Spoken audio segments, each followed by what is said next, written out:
Olgugi, et on oktoober, pole patt meenutada suve ja vaadata tagasi juulikuusse. Seda enam, et juttu tuleb kenadest noortest piigadest.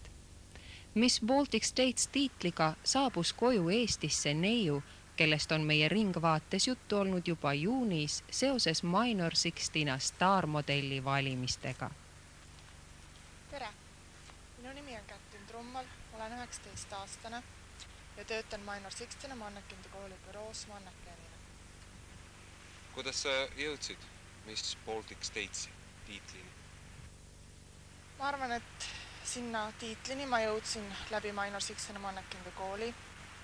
Eelmine kevad ma lõpetasin selle ja nüüd töötan seal büroos. Ja üldse sinna valimistele Miss Baltic States ma sain samuti läbi Minor 16 Mannekende kooli ürituse staarmodell ja seal õnnestus mul võita missi tiitel.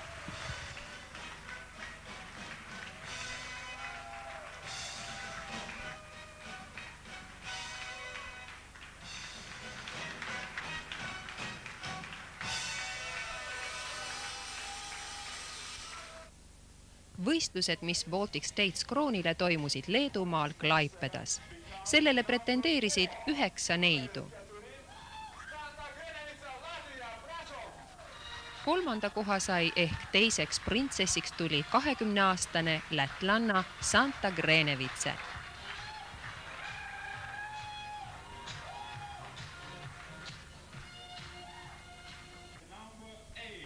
Esimese printsessi tiitli võitis samuti 20-aastane Leedu noorik Violetta Malevska.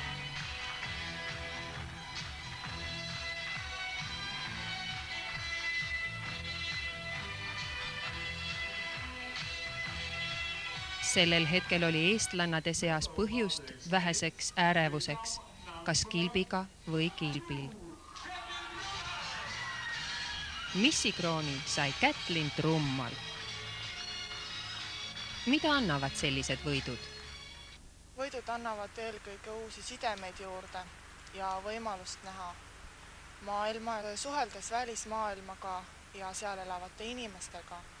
Ma saan tutvustada neile meie väikest Eestimaad. Miss Baltic States, 3 nüüdseks vaba sõsarriigi esimene ühiselt valitud esikaunitar, on Eestist. Nii oleme ka missivõistlustel teel Euroopasse, teel maailma ja kauneid neide, kes võistleksid kõrgetele tiitlitele, siin Baltimere paesel kaldal leidub kindlasti.